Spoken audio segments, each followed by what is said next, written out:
Hello, the internet, and welcome back to another episode of Diamondbacks Dispatch. I'm your host, the internet's Gabriel Ferrer, and I am joined here by my co-host Brett. Brandon's off on assignment right now, hunting vampires. I think he said right.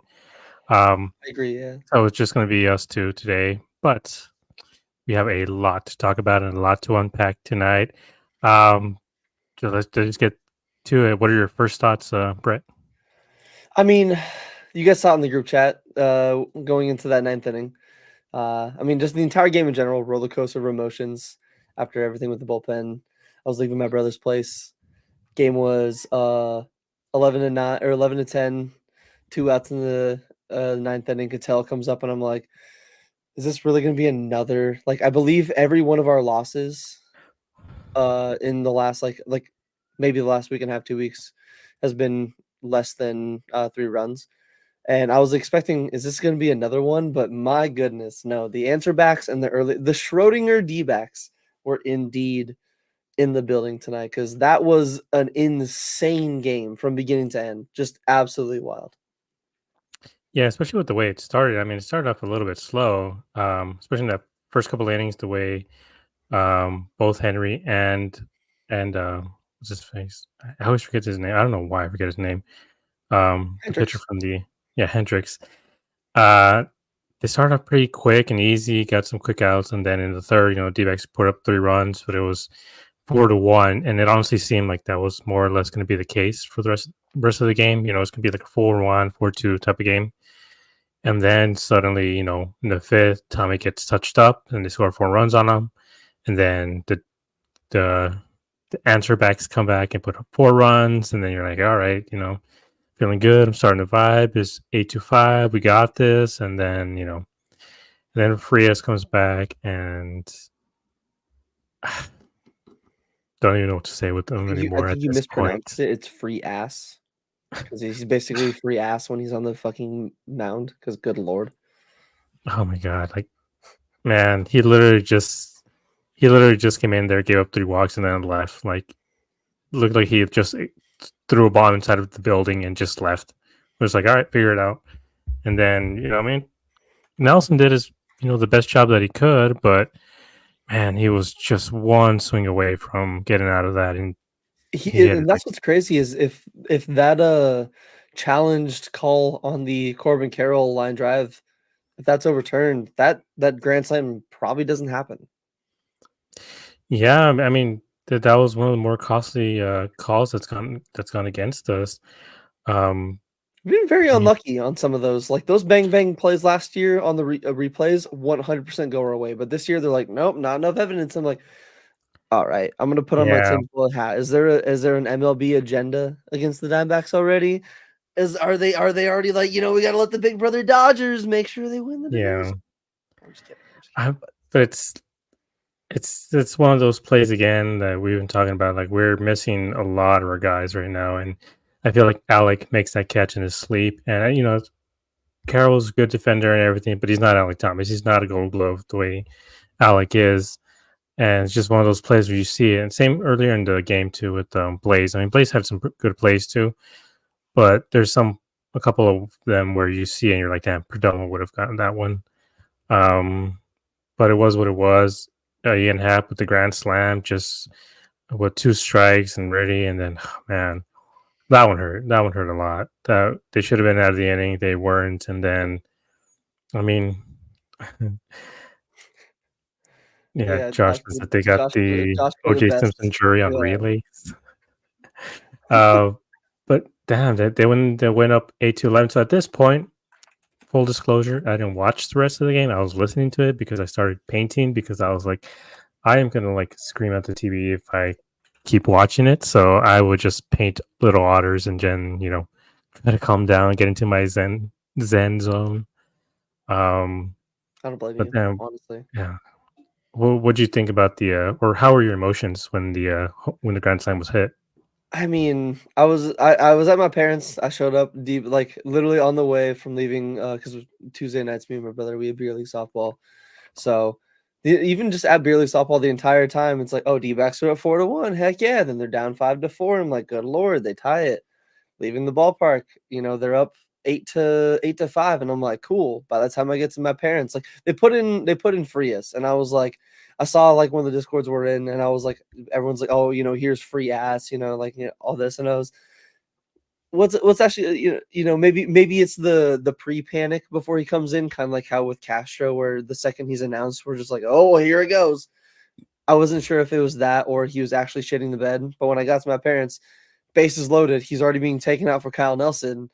And I kind of like you said, like Kyle Nelson did a pretty decent job with the cards he was dealt in the situation he was dealt. I feel like with the call that didn't go their way, just unfortunately faced one batter too long. But I will fully admit, as the overreactionary person on this podcast that I am, 100% was like saw the game day app while I was sitting in the garage talking with my dad and my brother, enjoying some nice crispy Arizona electric lettuce, and I just see with Ian Happ with the bases loaded in play runs in my brain. I'm like, oh, like okay, tie game, maybe they're down by Yeah, one, single maybe or like, and then I just see grand slam. I just close the phone. I'm like, I don't okay. Like it's another one of those nights. I was like, Dad, load me another one. Let's enjoy this night, before we go. But it was like you said, it was a roller coaster of emotions, just the entire game, and especially the fifth through the eighth inning. That was good lord. yeah, especially because it's like, I mean, I was just saying I'm a fake fan for not watching it. I'm listening. I love me some Chris Gargiola. The inning comes to a close, Gargiola, and what is it? What does he say now? It's like, and the inning And it comes brings to the a innings to close, a I think. close. I think yeah, it brings the Yeah, innings he to a says close. like two things now. Hey, we Call him we out love for Chris. one, and Chris he follows changes us. it. We love Chris. He's awesome. Like I it's do. just I love Chris, but it's just he does the same calls. It's kind of hilarious.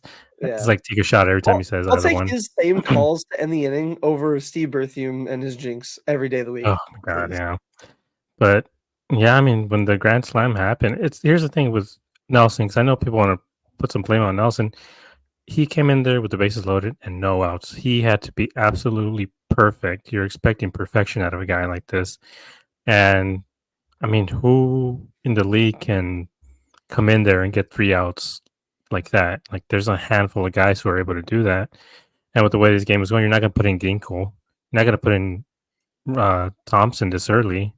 So it's like you put in Nelson, and like I said, he almost got it. If this would have been, you know, no one on base when he came in, he would have given up one run, which is not great, but still, it's like he had to be absolutely perfect, and he just unfortunately wasn't. And he got touched up in the worst way possible. And, then everyone's overreacting and then underreacting. I feel like if you're not yelling at the screen, I think you're underreacting a little bit. If you're not wanting to jump off of Chase Field, I think you're underreacting a little bit because this was bad. This was really bad. I mean, with the way they've had Back these to leads, back nights, the way it was going, it did not look good, yeah, man. it was like literally that meme. It was like same every day. Oh man, like that's God literally damn how it started. thing. God damn, same thing every day. That's hard. That's how it's starting to feel. I mean, especially with how many blown losses they have, blown games that they have so far. And I know Brandon, is trying to be logical when he says that it's the He's seventh. away. We can be as illogical as Yeah, we want. we're saying it's like what the 17th game of the season, blah blah blah. And it's like, but still, these are the games that when we're coming to the end of September and we're looking up the standings and we're like, oh, we have a 1 game lead. We are 3 games behind the wild card. These are the games you look back and you pencil in as like, damn, if only we would have had this. And today they finally pulled it off. And I'm hoping that, this can be a bit of a turnaround. But it's also like they scored 12 runs. Why did they have to score 12 runs? That's so many. You can't expect them to score 12 runs every night. Yeah, I mean, 5 of our 8 losses in this month alone easily could have gone and, like, flipped to a win. The last game against the Yankees, 2 against the Braves. I'll say the first one against the Rockies, 100%, that's on the bullpen. And then the last night against the Cubs. Like those are 5 games that like it's not even it's like you said, it's not just one game. It's not at the end of the year to where you just missed by one game, whatever. That's 5 games in a 2-week, 2.5-week span. It's again, it's not, sound the alarms, "Oh my god, the sky's falling." But it is a little bit like, hey, you gotta kinda keep note of that to be like, you can't that trend can't continue. The amount of I mean, even today, one out of just this month alone, let's see how many games finished that was below a 3-run deficit. So, Sunday against the Cardinals, and then you go back to the 7-0 win against the Yankees. So 2 games this entire month that they have either won by more than 3 or lost by more than 3. Every other game, like, all their losses have been 3 runs or less. That's the thing that really hurts about it. Like, and again, it's a long season, and I'm not saying that like, oh, we need to really, get down on these 5 losses that could have been wins and really, overreact to them. But it is definitely something to keep in mind. When we get into the dog days of summer, the end of the fighting for the playoffs and the fighting for the division. Hopefully, if we're still there, the Dodgers are kind of off to a little bit of a stumble here and there. Lost to the Nationals yesterday. If we can just flip those 5 games, again, that's huge. That's very huge. If we can just have things trend in a better direction on some of the offensive and bullpen ways, this team is easily a top 5 team in the power rankings, the way the media looks at them. But obviously, with their 4 or 5 games blown with the bullpen and how shaky they can be in the offense, I can understand why it's like there are question marks. There are definitely question marks that going into the season I don't think we fully had or would have expected to have. Yeah, and it's just you're talking about the inconsistency. I mean, they put up 2 runs, 2 or 3 runs yesterday. 4, 3. How many was it? Either way, Yesterday, but 3.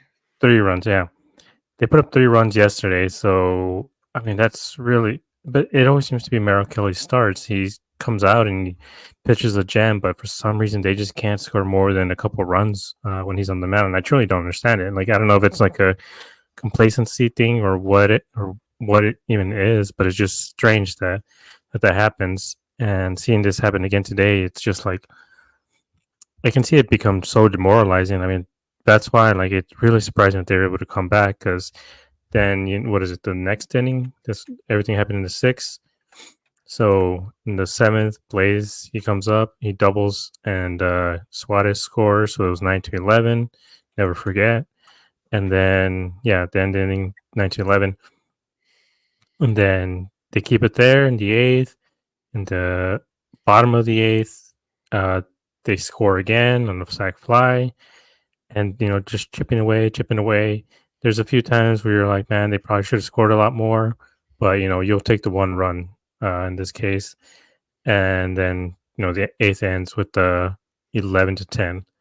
So at that point, you start to feel a little bit like, okay, no time to hit the panic button yet. And then the ninth comes, and then Cattell just hits that, maybe that juice ball homer or something, because that ball barely went over, just squeaked over the fence. But he tied it up. I mean, the ninth, after this whole time, they just not being able to put any runs on the board, and suddenly you look up and like, oh shoot, we're tied, and it's the ninth inning. So then, unfortunately, not able to get anything else across. But what do you think about the homer? I mean, Cattell in general. I remember the beginning of last year. Me again. I will fully call myself out and like again. When I'm wrong, I'll admit when I'm wrong. Beginning of last year, and even what we saw at the end of 2022, Cattell Marte against right-handed pitchers was not good anymore. Cattell Marte, especially when he came up in his early career, we saw what he did. The memorable home run against Steven Matz in like 2019, where he sent the ball like 470. He was always known as a what the sorry my computer screen blocked. Sorry, he was always known as a player that like killed lefties and like he did decently good against righties. I mean, last year I think he hit. I think we talked about in a previous episode. He hit like a good majority, like 25, 20 something plus home runs against righties, and only like 5 to less than 10 against lefties. Where even kind of continuing into this year, like he's definitely faced a little bit of righties and lefties. He's still hitting well against lefties, but his power against righties is really starting to the power has shifted to where I think he's like not even in a bad way. He's overcorrected where he's like I can hit both sides. Like for like when he needs to turn on the power against a lefty, he can still do it. But it's just now where when he's up there against a righty, he's hitting for way more power than he did before, and just in general, way more power than he did even against left-handed pitchers. He is crushing the ball, and he's looking good. I remember they were talking about on the broadcast about him just feeling trusting the team more, trusting the I know it sounds weird, but trusting the team around him, the rest of the lineup that we've seen it before. He doesn't need to be the hero. He doesn't need to go up there and swing at every pitch that's a curveball in the dirt because he wants to hit the walk-off home run. I get it. I've been there in MLB The Show. You want to be the hero. But when you get there and vastly, I want to preference vastly different MLB The Show and MLB. I know that. But when you're trying too hard and you're trying to make things happen, sometimes you can get in your own head and you can mess with the mechanics of your swing and the timing and all that. Where this year, Cattell doesn't seem like he's doing that. Cattell seems locked in. I think Brandon might have cooked with his bold predictions at the beginning of the year because Cattell's in MVP form, genuinely. Like that wasn't even a bad pitch from the Cubs closer. That was a changeup. Yeah, it was in the zone, but it was decently low and away right after a fastball or a sinker that was right in the middle. So tunneling wise, that wasn't even a bad pitch. Genuinely just a good swing from Cattell that even by an inch got out. If that bounces off the wall and stays in, I don't know if the next batter drives him in. So that was the little bit of the luck the Diamondbacks needed where over the course of the season they can get lost in the needle in the haystack, but that could be one of those moments that really keeps the team, the energy. Like if they lose that game after all of that and they lose, like the double barely misses, barely isn't a home run, and they lose, that's an extra heartbreaker on top of last night. So who knows? This could be an extra, little jolt of energy to like really show them like, hey, like we know we don't score well in late innings, but like who cares? Like we can change that trend if we just know who we are as a team, know who we are like as a lineup. Yeah, and I also before we move on to the extra innings, I want to give some quick shout outs and some flowers to some of these guys today. Ketel Marte, 4 for 6. I mean, 4 for 6. He raised his batting average up to 301. He has almost 900 OPS. Christian Walker, although he didn't get a hit, he walked 3 times, which I Damn. mean, it's what we need. He needs to get on base. Um, Blaze also killed it. He had a few game-saving runs today, 3 RBI. And then I know we've talked a lot of crap about him, but Castro, he came out, gave it two innings and a third, got 3 strikeouts. He relieved Nelson. I mean, he got the job done today. Like this is what we've talked about. These sort of situational innings where if they have the lead or they're tied, maybe he might struggle a little bit more. But he came in there. I mean, he looked completely dominant tonight, and whatever it is, I mean, I would hope that his struggles are early struggles and just being put into the worst situations that he can be in. But I mean, shout out to him. 2 innings and a third. I mean, we were severely lacking that today, especially with Jarvis being out. He was not going to be able to pitch today. He pitched 2 innings yesterday, a little over two Yeah, innings. Like, the bullpen was definitely gassed. yeah. So shout out to Caster for keeping his bullpen intact because we didn't have to use Thompson today either. So he's still available for tomorrow. But yeah, I mean, what do you think about the bullpen other than the complete blow up? I mean, Oh, yeah, so McDuff too.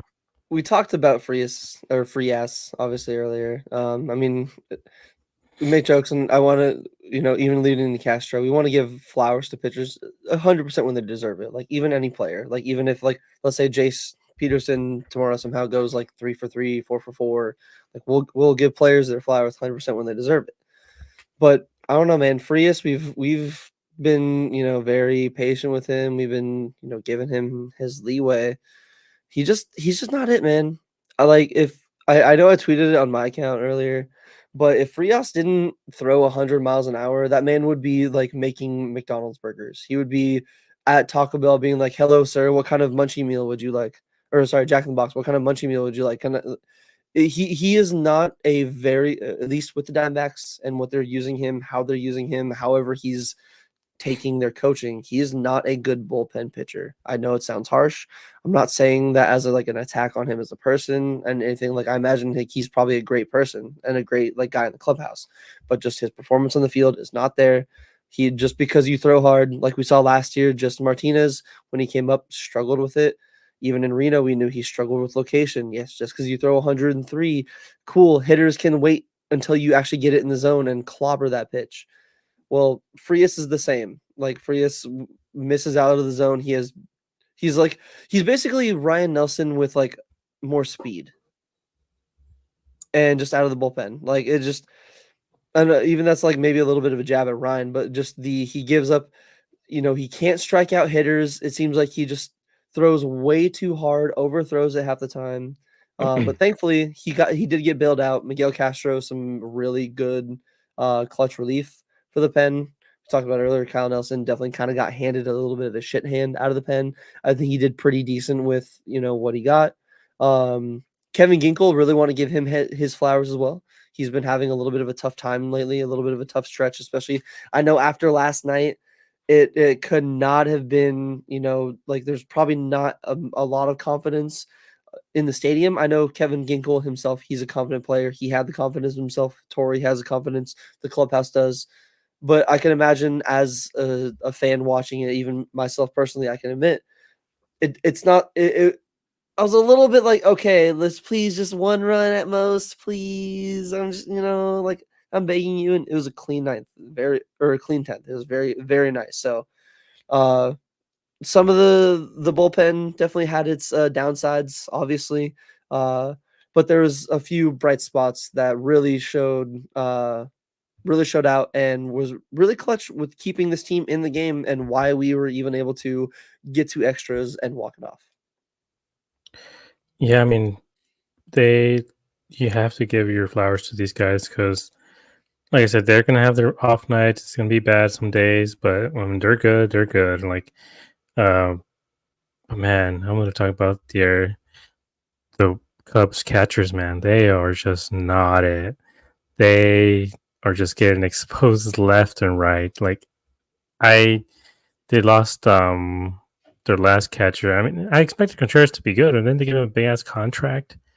Like, The Cardinals gave him a pretty decent sized contract. Yeah, they yeah, want to pay him. The Cubs, I'm pretty sure the Cubs are paying Craig Counsell maybe 20, $30 million less than they're paying Wilson Contreras.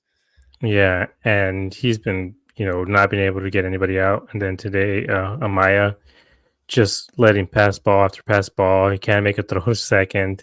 Was it Jock who stole it or whatever? Right? Yeah, I guess it technically wasn't a steal, but Yeah, it like, was an I error, mean, if but you're letting Jock Peter, like, and again, not even a jab at Jock, but Jock is not the most, like, out of the entire team, kind of like me and my beer league softball team. I admit, I'm like, hey, I'm the slowest guy in the team. Don't expect me to tag up and run on a lot of things.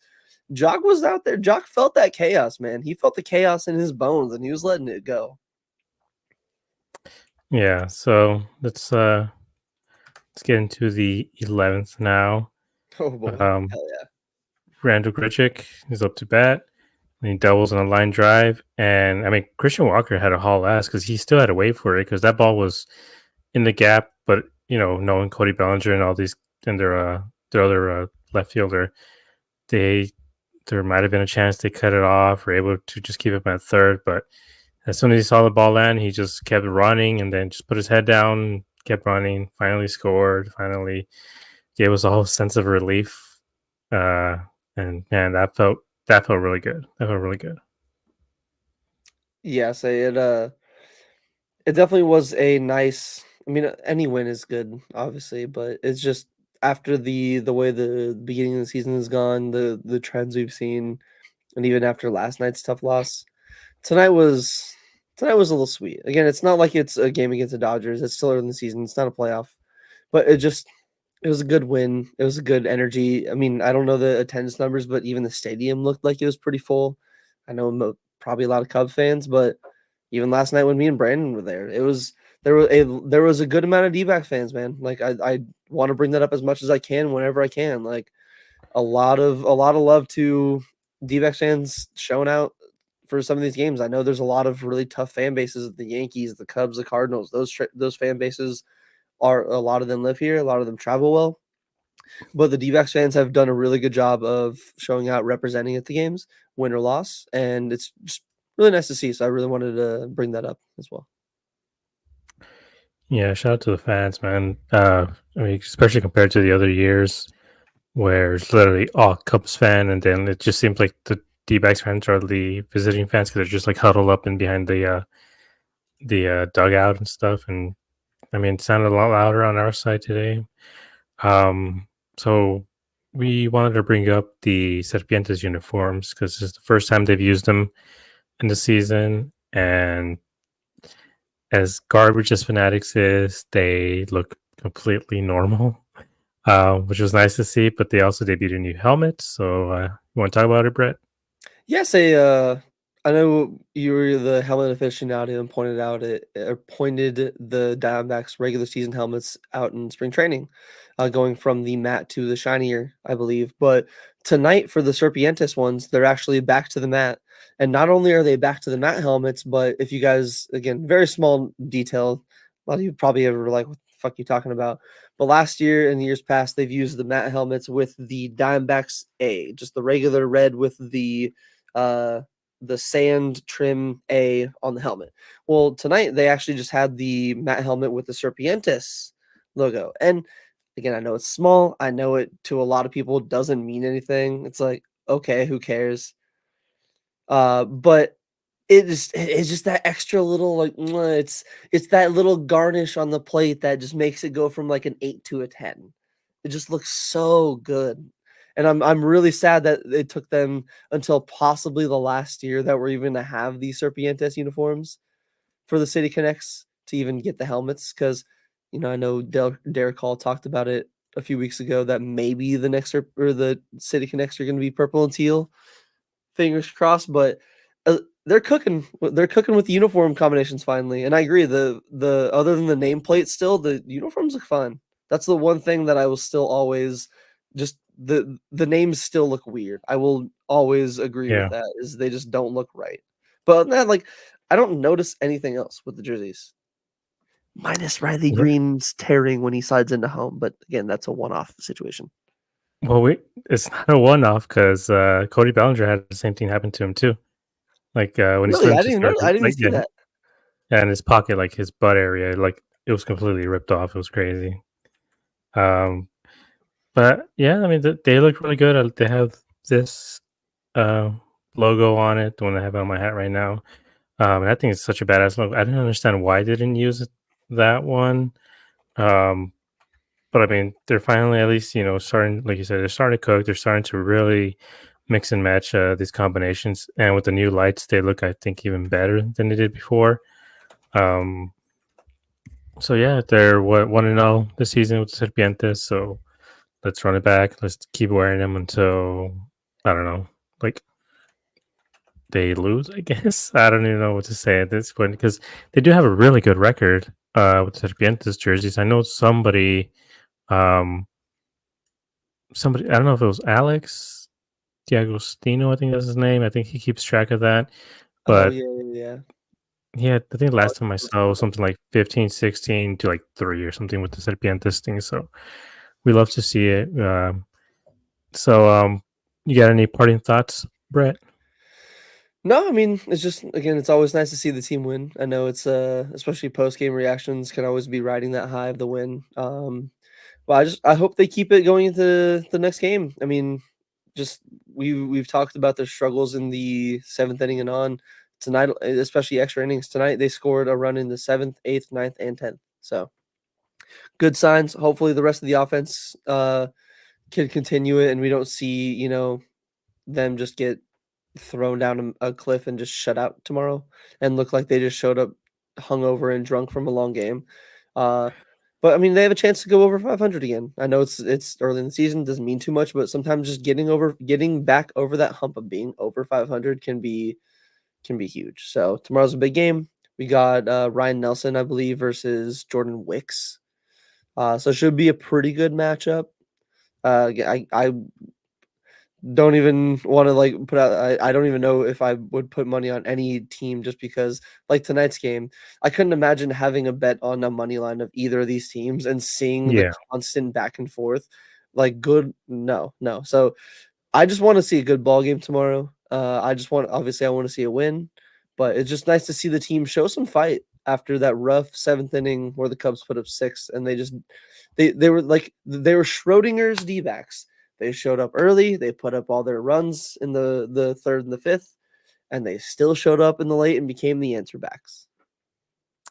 Yeah, I mean this is one of those games where maybe even in other years that they probably would have just folded at some point. They probably just said, "Damn, they blew it," and then kind of just pack it up, go through the motions, and then finish the game. And then you see all the bench guys out there, but they didn't. Yeah. They just kept fighting and fighting. And man, you got to feel for Craig Counsell, man, because this guy, he left the Brewers job to get this one, and I don't know, man.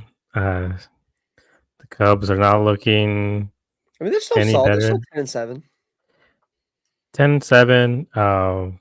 They're pretty decent. But I mean, at least from what I've seen, they haven't been. They're able to win close games, I guess I should say, which is what you want. And we mentioned earlier about the Padres too. Like these one-run games really, really matter. So it's really nice to see him win this game, pull it off, and what's 11:30 right now. So half of these guys are probably not even home. So you're talking about them being hungover tomorrow, and it's a day game. So luckily Zach Gallen isn't pitching because we know early starts are not for him. But yeah, it looks to be a good game tomorrow. Hopefully they can come out and win and take the series because I mean that's what matters right now. Just take the series. We'll worry about the sweeps and everything else against the division rivals, but right now just keep winning these series, and then we should be pretty good at the end of the month. We should hopefully be over 500, and we can get Alec back, who said on the broadcast that this was the playoffs, he would be playing. And then Seawald, I know he's thrown bullpen sessions, and Montgomery starts Friday, so we are very, very close to being at full health again. Hopefully, by the end of the month, we should be able to get most of these guys back, with the exception of Perdomo, and then we can just really see who this team is after that. But, anyways, thank you for joining us on this late show. Brett, you got anything to plug? So I kind of had an idea. I kind of want to. I know we're still getting a small community here and all that, but if you guys have any D-backs games this year, I know the D-backs have their own like D-backs TV, post your selfie and all that. If you guys are doing that too, add us as well. We'd love to retweet and like all the photos. We love just seeing D-backs community, like the D-backs community, D-backs fans having fun at games, all that. So always feel free to tag us in any photos of you, yourself, your family, your friends, whatever at games. And just let us know. We'll, like it, retweet it and all that. Because you never know what a retweet on a photo could be, and you can meet more people of in the community that share the same interests, and you can have a friendship spark from there. That's how literally me, Gabe, Brandon, and Josh all met, just because we like the Diamondbacks. That's how this entire thing began. So you never know. So just add us whenever you go into a game. Yep. All right. So follow us on Twitter, follow us on YouTube. We passed 100 subscribers, so woohoo. And also check out the website, ASAP Sports, where I believe Josh wrote an article doing the 5 takeaways from the Cardinal series. And we might have another one coming up from this series. So keep on a lookout for that. And yep. So see you guys later. Bye. This is Arizona, home to the Grand Canyon and home to the best fans in the nation.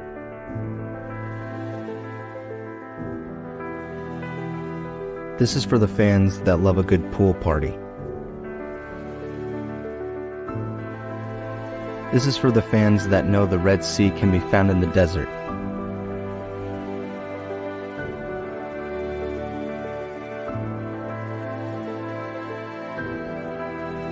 This is for the fans that love sitting down and enjoying a good book. This is for the fans that believed in magic. This is for the fans that passed down family traditions. This is for the fans that have sibling rivalries.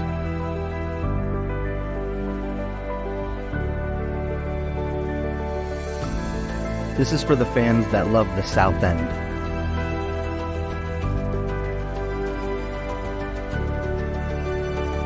This is for the fans that remember the legends.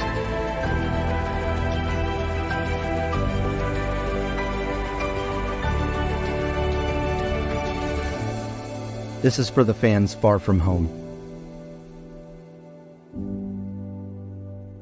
This is for Arizona.